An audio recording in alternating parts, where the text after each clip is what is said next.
Live with Dragon. I've made this video, I think at this point, this is my third attempt with this spanning of like maybe 2 to 3 days. First time I tried to make it, I can't even recall what happened. Maybe I was unhappy with it, and then I tried to do it yesterday, and my son woke up about 6 minutes into the video. So, third time's a charm. So, 4 topics that I want to cover. It's been a while since I had like a sit-down conversation. A lot of training content has gone in, and I still have some training stuff I want to put out. It's just difficult because the feedback that I got one time was, "Hey, don't have a tripod in the gym." So it was like one of those situations like, "Don't have it so visible," and I'm like, "Okay, but you can use it." I'm like, "Okay." So it's one of those things.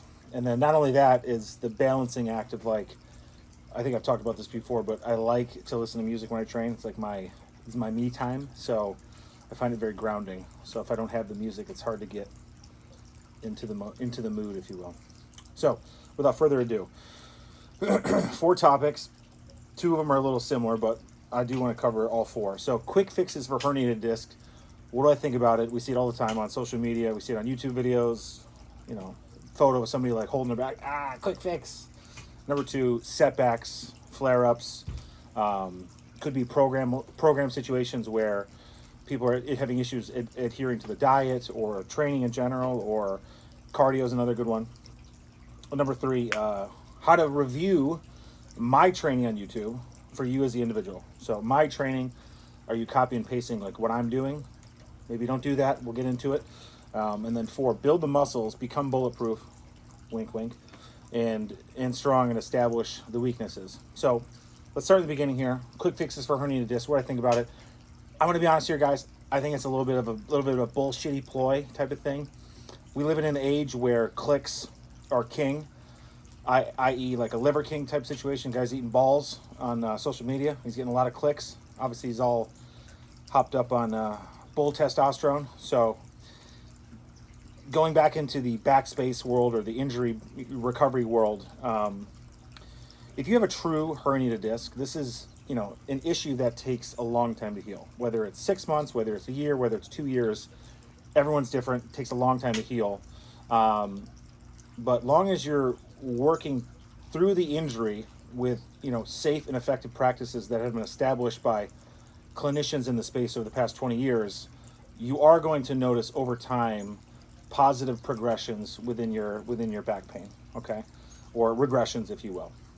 Just want to make sure that's like really clear for everybody who follows the channel. I try to keep things as straight and rational, and I don't sugarcoat anything. There are certain situations where you might be having a flare, and there's a couple exercises that kind of get that pressure off the nerve.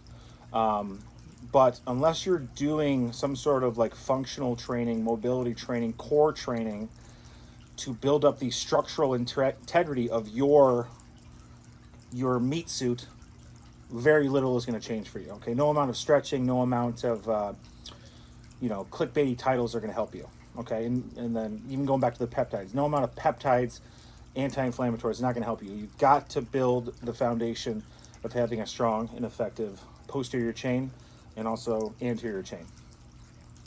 Setbacks, flare-ups, program issues, okay?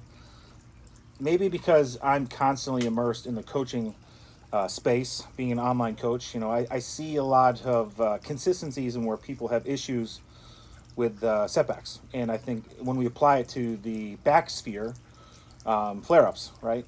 Just to put a little bit of like my situation for the audience is, like I've been training for, at this point, let's see, over 15 years, give or take.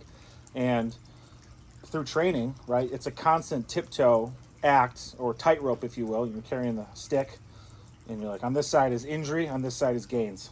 Injury, gains, okay? And it's how hard you you tip to one side could obviously put you into the space we don't want to be, which is like the injury side.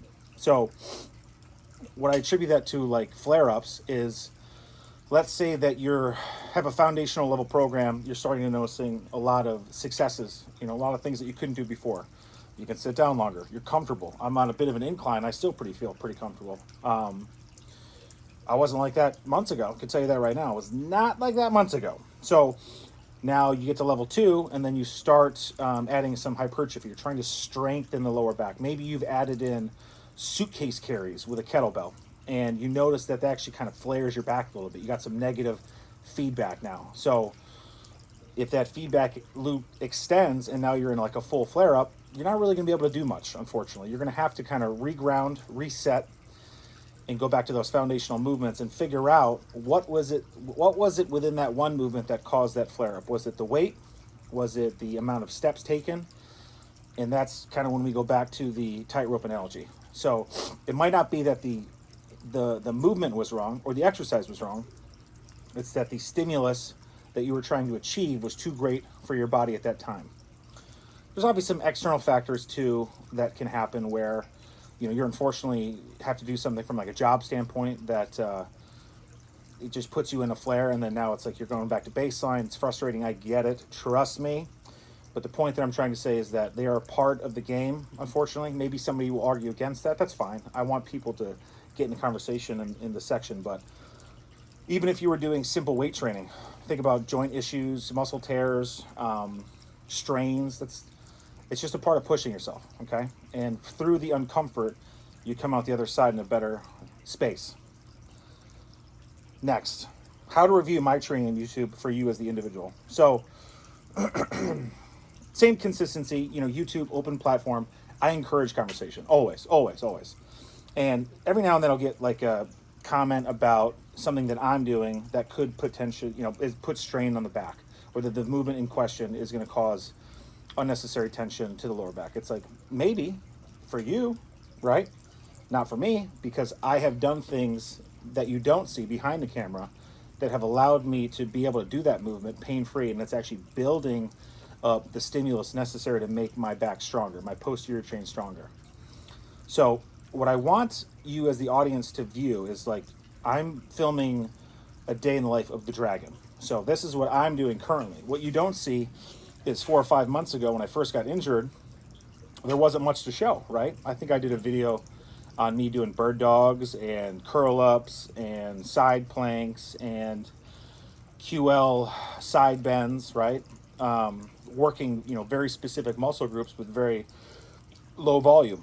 And, you know, that's not very sexy to show, but I still show those things because that's the progression that got me to doing back extensions, or that's the progression that got me to doing suitcase carries, or even front-loaded squats. I mean, shit, 5 months ago, if you asked me to squat a kettlebell, my son, I think he weighs 24 pounds right now. He's a big boy.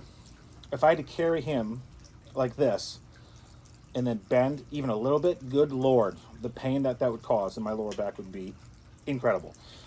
Fast forward now, I think I posted a video recently where I'm, you know, doing a goblet squat. It was 50, 60 pounds right here and pretty good form integrity, and I'm 10 reps. So the carryover effect for me being, you know, doing things around the house or taking care of my son is there because I'm doing things in the gym that is I hate using this word, but bulletproofing, right?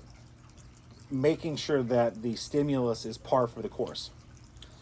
But, you know, I make mistakes too. I talked about the flare-up that I had recently with leg extensions, right? So leg extensions were causing, I'm going to take a quick sip here. Coffee. Leg extensions, although they felt pretty good, and I felt I was making a lot of progress, I'm actually doing it right now under the table, was giving me good quad stimulus, but what I didn't realize, it was still tugging on the nerve. So the next day I had pretty good pain that required an anti-inflammatory and also disrupted sleep. So I'm like, damn, is it the leg extension? Is it 3 sets? Is it 2 sets? Is it 1 set? Is it too much weight? But all in all, what I decided to do was just pull it out in favor of maybe something more safe, which is just a single leg seated on the box, and I'll put a band around my ankle and we'll go from there. So case in point, see the overarching theme of the exercises, see the muscles that are working, and make that work for you. Last but not least is build the muscles, okay, and establish the weaknesses in your body, because there probably is one with that led to the injury, or maybe you weren't that weak, but then you had an injury, and now because of having to take time off from whatever you're doing, now you're having muscle imbalances. So I can tell you right away that I noticed that my left glute is not firing as successful as my right. So when I go to a glute bridge, I've got 2 feet on the floor and I press up my, I press through my feet, drive my hips up in the air, I can get a much better glute contraction on the right side versus the left, okay? So when I do a single leg on the left side, I'm holding that for a static hold of like 5 to 6 seconds, and then I switch to the other side. So all in all, I'm looking for 5 to 6 reps. I get a nice little burn on the left side, and it gives my body the ability to catch up from my left to my right, building it back up. And then we've already touched on some of the flexibility and mobility issues I've had in the past, but for you, the audience, like, figure out what is your number one opportunity. Is it bending at the hip, hinging? Is it extension? Is it your hips? Are your hips too tight? There's got to be something going on that's leading to a structural imbalance. So, and if you're not sure, that's where consultations are obviously widely accepted with providers in the area or online or the Dragon, but plenty of things that you can do to help mitigate those issues. That is the video for today. Thank you, as always, for tuning in. Future videos that I'm thinking about doing is going to be like a day in the life. It's just hard to film everything and then edit everything, but I'd like to do something along those lines. But for now, let's get in conversation about this video specifically, whether it's things that you've seen on social media, flare-ups that you've had in the past, and then what do you think your muscle imbalances are that's leading to you having an imbalance. That's all for now. Dragon out.